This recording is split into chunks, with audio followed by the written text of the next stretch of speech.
It's time now for the Roger Hurricane Wilson podcast in conjunction with that Georgia Rhythm podcast. Sit back and listen and enjoy. All right, everybody. This is Roger Hurricane Wilson, and we are talking with Barry Borden, BB, legendary drummer of Atlanta, around with a lot of bands, Mother's Finest, Molly Hatchet, Marshall Tucker, The Outlaws. Just a really long career, and I know he and I had bumped into each other on some gigs here and there over the years. This is all about that Georgia rhythm and a history going back to Studio One, and talking about a lot of stuff that went on in Atlanta music-wise in the '70s. So, yeah, Barry. Legendary is another word for old, right? Well, we've been both around a long time for sure. Okay, no, yeah, you're too nice. You're too kind. Well, give me a little bit of your view of the music scene in Atlanta back in the '70s. You know, what was it like for you? You know, I guess it's hard not to romanticize it, because excuse me, the '70s was just magic back then. There was clubs everywhere. There was a million clubs. There was a million bands, and you know, you would play a club in the north side, play a club in the south side, east side, whatever. So as you're playing all these clubs, you get to meet all the other musicians, which was very cool. A lot of the clubs would have more than one band play there for like an entire week. So you get to meet a lot of people. I moved here from Chattanooga. I moved here, I think, '73, maybe early '74. Had me a gig with a band called Cisco. And Cisco we just played the club, started at the Stone Pony. There was Hotlanta, there was Alice Cooley's, there was Richards. I'm sure there's other places I don't remember, but those were like the main ones. It was magic. It really was, because there were so many good bands. Everybody was young and hungry, you know. And the Allman Brothers had made it big, and that was such a cool thing. That kind of brought Georgia into under the microscope of the world. Like, wow, maybe these guys got something going on down there. What's going on? So that added to the electricity that was in the air of Georgia back then. And it was really cool. It was very, very cool. Yeah, it was a lot of magic around, I thought. I mean, and the whole thing, the whole scenario, the whole culture was around music itself. You know, live music. A lot of the great bands that are, you know, classic rock bands now. I mean, these people were coming through on a daily basis. You mentioned the great ones like Richards and Electric Ballroom and the Agora Ballroom and all that. And then you had Finocchio's and Hotlanta and all these other places that were just showing off music. And it was all about rocking, playing guitar and playing drums and playing bass and making music and writing songs. And you're exactly right. So I recall exactly what you're saying. Yeah, you know, sadly, I moved here the day they closed Finocchio's. I went in Finocchio's one time doing an audition for Steve Cole's agency. Steve Cole was a big deal back in the '70s, the Discovery agency. Discovery Incorporated. I remember. But yeah, and he had all the bands that were playing all the different rock and roll clubs around the Southeast, and so he was kind of a big deal. And so I remember my band from Chattanooga auditioned for Steve Cole at Finocchio. So that's my only connection to him. And when we walked in, I asked the Steve Cole guy, I said, "Whose equipment is that over there on the stage?" He said, "That's some Leonard Skinner." He said, "Yeah, they play the clubs around here a whole lot." I thought, "Oh, man, that's cool. I think I've heard of them." Yeah, no, exactly. That's the way it was. I remember there were a lot of bands like Leonard Skinner, Eric Quincy Tate, Hydra, the Youngins. All these guys were playing, you know, around. And then later on, let's see. I never got to see the Youngins. I heard about them. They were supposed to be bad, but I never got to see them. Yeah, the big summer that I remember, where music was in the park, big time, was 1970. And so I remember that was just it was wide open. The old strip was going on and that whole kind of thing. And it was definitely a magical time. And the thing about it was all about music. And I always love talking to guys like you. And you know, I've been around a while to talk to a lot of them. And I remember, you know, what was going on. And so it was definitely. I'm glad I lived to tell the tale. Because a lot of people I know didn't. You know, and that gone too. For whatever reasons, you know. No doubt. Well, what was your? You know, we're talking about that Georgia rhythm. What was your opinion of Buddy Bowie as a songwriter? What did you think about I Buddy? thought he was fantastic. I thought absolutely fantastic. I never met the guy, but I thought he was fantastic. All that stuff that the rhythm section did, it just blew me away. A lot of friends of mine in Chattanooga had bought all the Atlanta rhythm section records, and so they were legends. It's like, wow, they're the guys that really own this city. The Allman Brothers owned Macon, but Atlanta rhythm section owned Atlanta. Well, they were an evolution of basically early on from Bill Lowry and Lowry Music, doing the the early the '60s hits, with Tommy Rowe and Billy Joe Royal and all those guys, and the Classics Four, and then the guys in the Atlanta Rhythm Section. I used to live right down the street from the Lowry Studios. And then they were basically the rhythm section. They were the Classics Four, with those hits, Spooky, Stormy, Traces of Love, and then they became the Atlanta Rhythm Section. So that's just magical stuff, boy. Great stuff. I was told you had a little story about being on the road. Maybe I think you got left behind one time. I heard about that. We want to hear the fun stories here. Well, yeah, I mean it's kind of stupid, but it's a little bit more normal than most people would take. When you go out on tours, 99% of bands, they don't own their bus. They're just leasing the buses, and you lease the driver with the bus. And you didn't have the same bus all the time when you would go out, in April and and then you go out in June. You'd have a different bus and you'd have a different driver. But there's some guidelines that you have to follow when you're traveling around on a bus. Number one, you can we're number one on the bus in the bathroom, but you can't go number two. That's the rule. That's the rule I've always heard. Yes, you gotta do. You can't do the number two. Everything else you can do on the buses is fine. Excuse me, I got pollen in my lungs. I was just outside doing all that yard work. I got tons of pollen in my lungs, so bear with me. So anyway, I was still somewhat young to the travel on the bus kind of thing, and we pulled over at a rest area, and the driver went in to, get a smoke or something, a snack, to tie some coffee to tide him over, for the rest of the trip. And I got off the bus because I had to go to my bathroom. And I didn't think about it, but I didn't tell the guy. And everybody else in the band was asleep.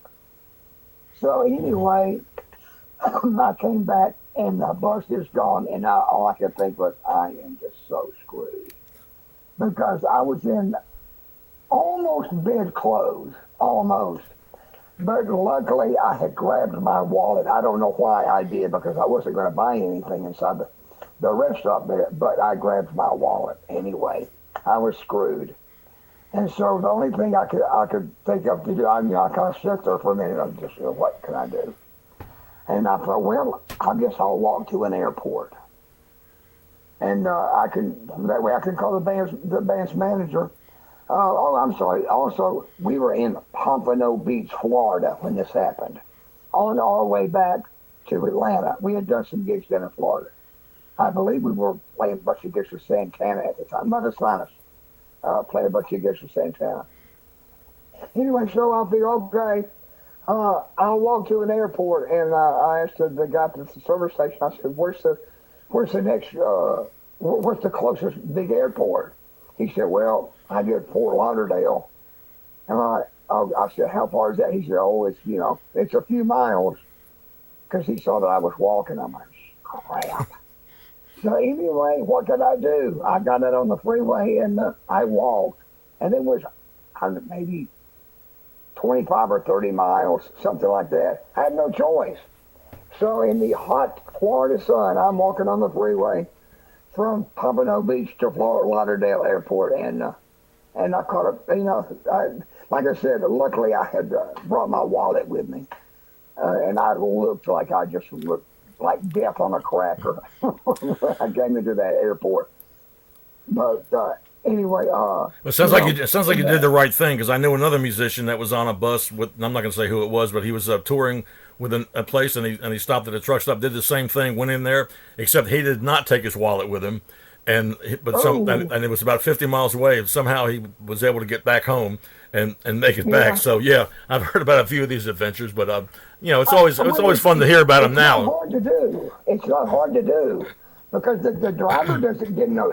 The driver didn't know I got off, and he was a newer driver, so he didn't know me from Adam's House Cat, really, So anyway, but I got back, and it was kind of an adventure, and I was very sunburned, and my legs were really, really sore for about a week, but I got over it. It was an adventure. Well, like you said, a lot of those years, a lot of the adventures we did, we made it through, and it's a really good thing. Right now, we're going to take a quick break, about a 60-second break in the podcast. I'm Roger Hurricane Wilson. This is the my podcast, along with in conjunction with That Georgia Rhythm. We're talking to Barry Borden, former drummer of Mother's Finest, Molly Hatchet, Marshall Tucker Band, The Outlaws.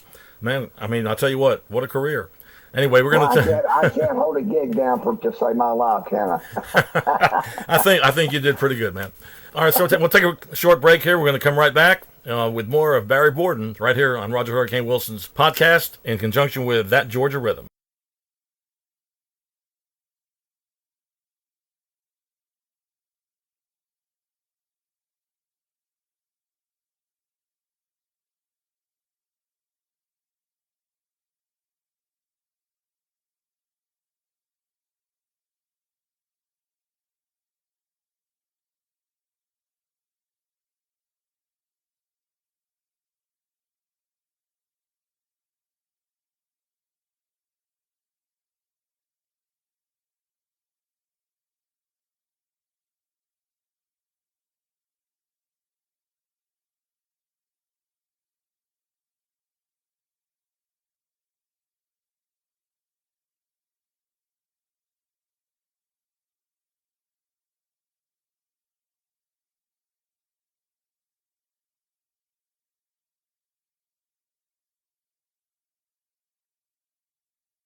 Okay, we're back here. I'm Roger Hurricane Wilson on the podcast in conjunction with That Georgia Rhythm, the upcoming film, and this is the That Georgia Rhythm podcast. We're talking to Barry Borden, BB, former drummer of Mother's Finest, Molly Hatchet, Marshall Tucker Band, The Outlaws.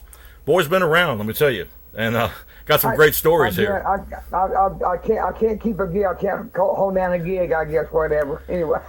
But they keep hiring me back, so that's right. That's how I've stayed around for a long time. You know what? I'll let you know something a lot of people don't know, and it just popped in my head when you were talking about the ARS guys. They asked me to come play with them after I had left Mother's.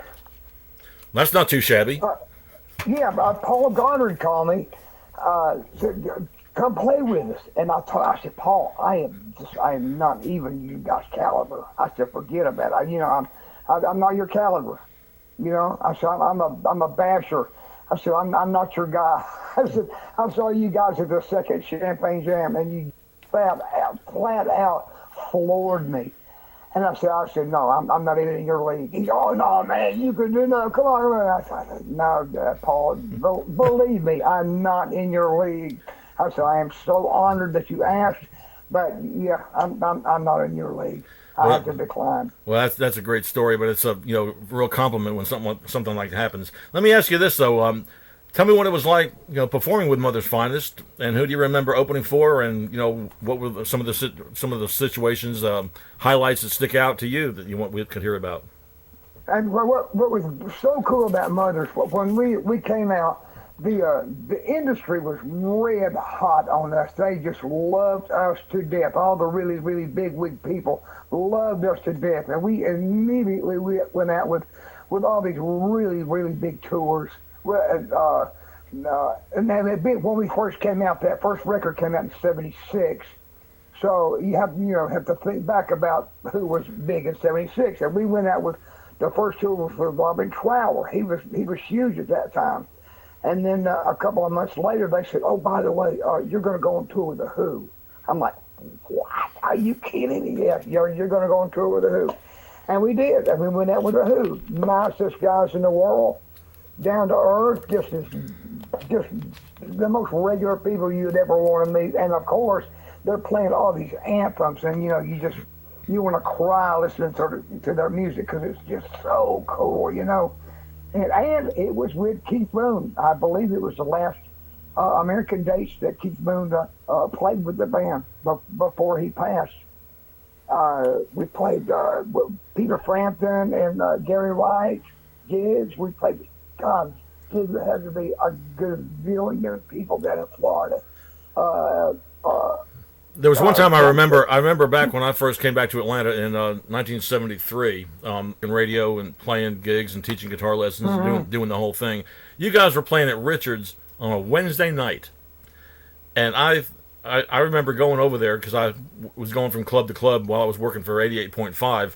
And so I remember it was a Wednesday. You worked for 88.5? Oh, yeah, I did that for years. I still have stickers. That was the best radio station in the world. Well, that was everything before everything got consulted and corporate and all that. It was college radio at its best, where rock and roll was the whole. I loved RAS. Yeah. Oh my God, that's so cool. Well, you guys were. It was a Wednesday night, and you guys came in, and there was I don't think there was anybody. I think I was there for the sound check. And then you guys played, and there was a few people there the rest of the night. This was in summer of 1973, I believe it was. Now, are you talking about Mother's Finest? Yeah. Okay, now I wasn't with him in 73. I got with him in middle of 75. Okay. Or early 75. Okay, well, I never played Richards with him. Oh, okay, well, I remember being down there and hearing the band then. They were good, of course. But then I do remember, hanging out. I was with the guys with ARS, and we were hanging out. I was with them for the Champagne Jam, and I remember you guys playing. I remember standing by the side of the stage and watching you play and everybody else, and it was just a killer show, man. You guys rocked the whole thing, and always have every time I've ever seen you. Oh, that was just, God, those Champagne Jams were so cool, so cool. God bless Alex Cooley. And it was perfect to have the Atlanta Rhythm section top it off. They were good. The first year Atlanta Rhythm section was good. The second Champagne Jam Atlanta Rhythm section was just unfreaking believable. Yeah, they were. I'll be totally honest. I was never a huge fan because they weren't my kind of music. They were kind of soft. And I like aggressive music. I like, Humble Pie and the Who and the Zeppelin, people like that, But that second year that ARS played the Champagne Jam, it was just like, damn. Yeah, well, they came in. I mean, unbelievable. They were studio musicians and were great and everything. But other than that, they could come out with some really, really high energy stuff and did. And I mean, I never saw a bad night, and I was up with those guys hanging around a lot. Show that really sold me on them. No doubt. What's some of their adventures like? You were with Molly Hatchet, so what was that like? They just, loud rock and roll. Yeah, man. Just almost a continuation of Mothers, because we would go out with these tours with different people. We tour with Sammy Hagar a lot. We tour with Blackfoot a lot. But you know what? When you were talking about, I gotta go back to this. When I was with Mother's Finest, they loved us so much. They put us out with everybody that was doing a big tour. We went out with, if you can believe this, Black Sabbath. Wow. We did quite a few Black Sabbath dates. Ted Nugent. Ted Nugent was huge in those years. We went out with Brian Ferry. Oh, man. I mean, that's but hey, talking about, somebody that's got a hardcore audience and sold out every night was Brian Ferry. Went out with him, and it just, I do remember about 77, we had this bunch of little ruffian punks open up for us. They had tattoos and everything, and I thought, oh my God. And that was AC/DC. Opened up for us in Johnson City, Tennessee. First time we ever saw AC/DC, they opened for us. Wow. That was wacky. That was a lot of great stories here, man. Did you ever visit? Did you ever do any work at Studio One? Because we're yes, we sure did. We did the Mother Factor record, kind of the funkier Mother Factor record. We did that there with Rodney. That was for us. It wasn't so great, but it just there was that. Every studio has a vibe to it. And that studio has such a Leonard Skinner Atlanta Rhythm section vibe. And it just wasn't our vibe, so the record didn't come out so great. It's a good studio, don't get me wrong, but it was not real comfortable for us for some reason. And it was just the vibe of the studio. And the producer and his engineer were not liking it either. Nothing wrong with the studio again, but it was just they were LA, San Francisco guys, and it was not cosmopolitan enough for them.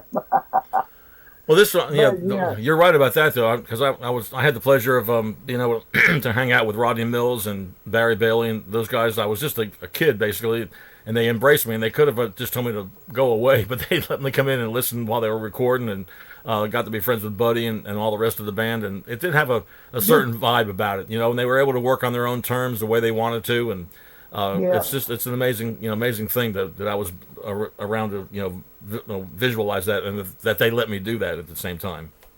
Yeah, somebody in the band had gotten really, really sick too. At that time, I don't remember if it was Michael, the keyboard player, or Joyce, or Glenn, the singer. Somebody had gotten sick, and so just that whole time that we did that record there was just rough for us. It was just a bad time. Not necessarily really the studio. The studio vibe was strange for us, but and it was just a weird time for the band, just all together for some reason. That's just like baseball players have batting streaks. They bat good, and they bat bad, and they just have a losing. We had kind of a losing streak month there when we made that record.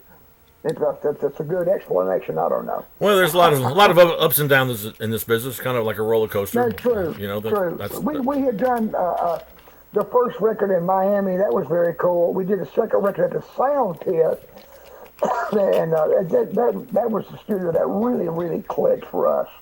Was the Sound Pit. Yeah, that was the one. That was the one down there. Was GRC Records. It was right off of Techwood Drive in Atlanta. It was a wonderful studio. I did a few sessions there. Yes, sir. I believe it's a parking lot now. It's just sad. It was owned by Mike Phoebus, that pornography king guy. They was a great studio. Had phenomenal people working there. Yeah, sure did.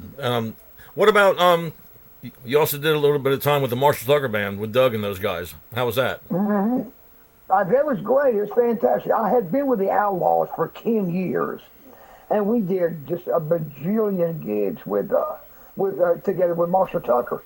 And I kept kind of ribbing Doug every now and then and say, hey, man, if you ever need like a real drummer, give me a call.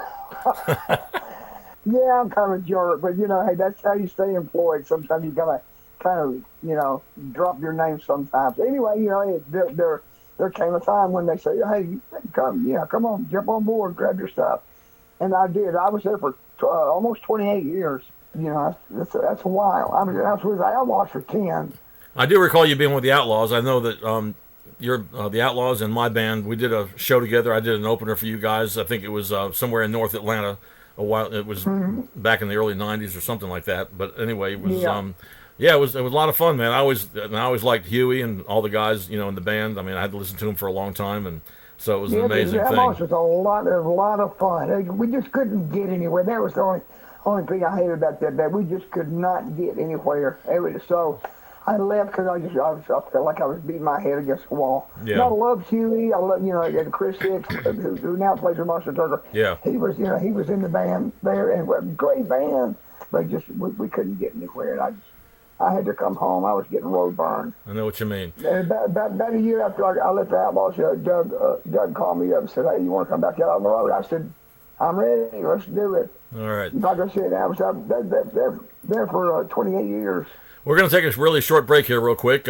This is Roger Hurricane Wilson's podcast. That's me, along with being in conjunction with the That Georgia Rhythm podcast, along with the upcoming film. We're speaking with Barry Borden, formerly of Mother's Finest, the Outlaws, Molly Hatchet, and Marshall Tucker Band, a great drummer. We had some interaction over the years with a lot of fun back in the times we're talking about. Going to take a short break, about 60 seconds, come right back, and we'll do one more little segment. We'll talk about whatever comes up. We shall.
Yeah, welcome back, everybody. Roger Hurricane Wilson on the Roger Hurricane Wilson podcast, and in conjunction with That Georgia Rhythm. I'm speaking with Barry Borden here, BB, former drummer of Mother's Finest, Molly Hatchet, Marshall Tucker Band, The Outlaws. We're just kind of telling some stories. And Barry, you said you originally came from Chattanooga, made it to Atlanta, jumped in on the cool Atlanta scene in the 70s, had sounds like a stellar career, bouncing around with a lot of great musicians and doing the thing. Good to think about. Lucky guy. It's got to feel good to look back on it, and like you said earlier, the fact that we all survived it is cool. You are correct, sir. Yeah, I played my first couple of bands up in Chattanooga, and we came down here and played at the different clubs. We played Hotlanta, which was right behind Alex Schooling's electric ballroom. And I think one or two of the Stone Ponies we would play. And so I got a little bit of a foot in the door with some Atlanta people, and I got to make the move with that band Cisco. And I think it was around 74, maybe the late 73. I finally got to make the move down there. Down here, and started on the big Steve Cole Discovery Agency club scene and played. Oh my God, Roger. We would play 300 nights a year, and I'm not joking, because the Atlanta and the whole Southeast was just filthy with the rock and roll clubs. That was the 70s, and Steve Cole was very plugged in. Well, Steve Cole, I remember he was, there was the Great Speckled Bird, which was the underground magazine he advertised in. All the bands were always listed in that magazine. But then you mentioned some other clubs too. There was clubs around the perimeter. There were like the Stone Ponies. There was, I think there were 4 at one time. I think there was an east, west, north, and south. Stone Pony. Correct, sir. C.W. Shaw's. Yeah, no, I was CW. I love CW, man. I got to be good friends with him. I played there a few times. It was just a wonderful place. It was one of those places you could go late night and you never knew who was going to stop in, And speaking of late night, what was the place that was on Stewart Avenue? Oh my God. The Crystal Palace was one place down there. No, it was up the street from the Crystal Palace. It's on the tip of my tongue also. I remember going in there. Yeah, it was the seediest place in Atlanta, but it stayed open late, and it was rocking, at 3 o'clock in the morning. I can't remember the name, but yeah, it was down the street from the Crystal Palace, yes. Roger, we had it too good. We were spoiled. Alex Cooley spoiled us with good and great music, all the great bands that he brought into Atlanta. And then, then you had the great venues. The old Municipal Auditorium was running some great shows, and of course, then the Fox Theater, and then Alex Cooley was running. Then he moved the theater to Buckhead, and then had that for a while. So it was just an amazing time. I mean, we talk about it. Beck, Bogert, and Apathy at the Municipal Auditorium. The only show I went to there, I saw Beck, Bogert, and Apathy. Damn, point a band. I don't think a lot of people remember that band.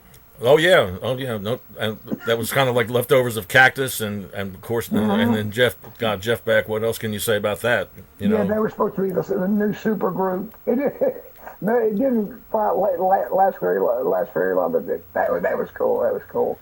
And my God! Then I remember seeing like Leslie West and Mountain were big. They were doing some big shows. Then later on, when they broke up, Leslie West was coming back and playing different places like Alex Cooley's Ballroom. We did. Oh my God, we did tons of shows with Leslie West and Mountain. Boy, I've got a story for you. Now, Wallace used to play 1 billion shows with Leslie West and Mountain.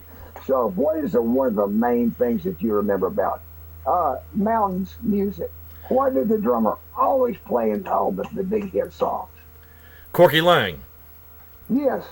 And he always he was always tossing. I caught one of his sticks one time. He was always throwing sticks out one after another too. Always throwing sticks. Cowbell.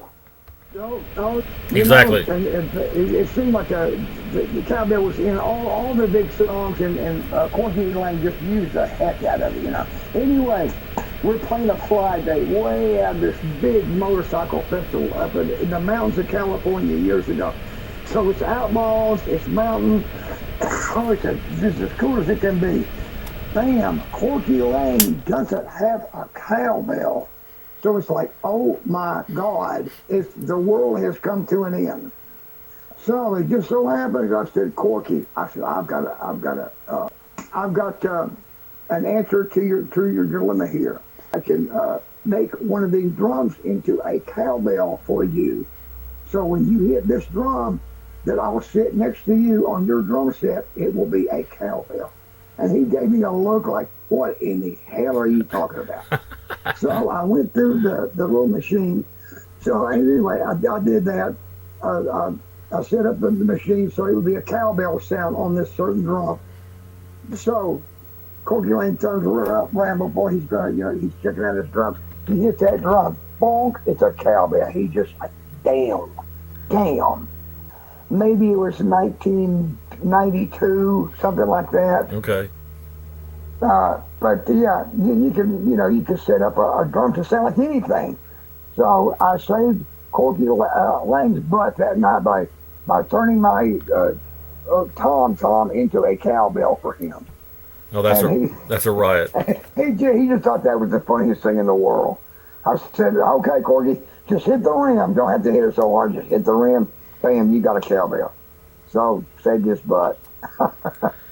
Yeah, I knew Leslie very well. And his bass player was a super good friend of mine. So I still talk to the bass player every now and then. Of course, Leslie's passed, but his bass player, I still talk to him every now and then. Richie Scarlett, great guy. Yeah, I remember. I guess the photos. Well, when I was in high school, I was a big Mountain fan. Leslie West. I was always copping a lot of his stuff, and just always loved his vibratos that he used on his guitar, and loved his sound. And got to meet him. Later on. I got to meet him later on at a NAMM show, like back in 1978, and he was talking about he was old school, like right about that time, but 78 on into 80, 81, 82 is when the technology was starting to change now, and MIDI was starting to come in. And I remember I met Leslie West at it was a conference room of like a demonstration of some guitars or something like that, and he happened to be there. And I told him how big a fan I was, and then he goes to me, he says, oh, DiMarzio, whatever. He says, I remember when it was Gibson Fender, we plug it in. He was just hilarious, and it was just a riot. But he was old school, and I still loved listening to his stuff. And I had some great photos of him from high school, and I sent them to him. And his wife gave them to him a couple of years before he passed away. Oh my gosh, cool. Leslie was hardcore, boy. But something else, going back to my career, here's another funny little play. So who was the bass player for Mountain? Felix Pappalardi, producer. The phenomenal producer who almost produced the third Mother's Finest record. And we were in the studio with him for a couple of weeks, and there was no chemistry there. That's why it didn't work out with Felix Pappalardi. But him doing all that Cream stuff, I remember all that Cream stuff. I was a huge Cream. Yeah, fan. I mean, he was instrumental in producing all that for sure. Yes. Oh my God, he never got any work done because I was too busy asking questions about Cream songs. Well, anyway, I'm going to tell you what, we've just about to wrap it up here. I'm Roger Hurricane Wilson doing the Roger Hurricane Wilson podcast in conjunction with That Georgia Rhythms podcast. We're representing the upcoming movie of the same name, That Georgia Rhythm. Been talking here with Barry Borden, BB, legendary drummer around Atlanta from Chattanooga originally. Played with Mother's Finest, Molly Hatchet, Marshall Tucker Band, The Outlaws.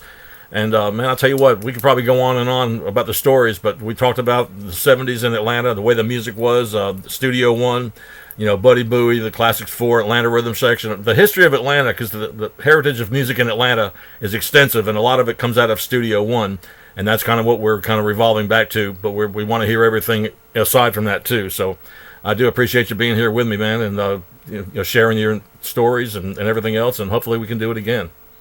Yeah, my pleasure, Roger. Absolutely my pleasure. I'm going to have to come out and see you, too, bud, because I haven't seen you in like 100 years.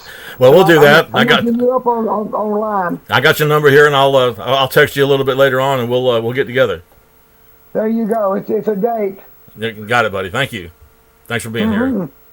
You've been listening to the Roger Hurricane Wilson podcast, along with That Georgia Rhythm podcast. If you've got a guest you would like to hear, give us a call at the podcast hotline at 706-409-5603. That's 706-409-5603. And we'll see you next time on the Roger Hurricane Wilson podcast.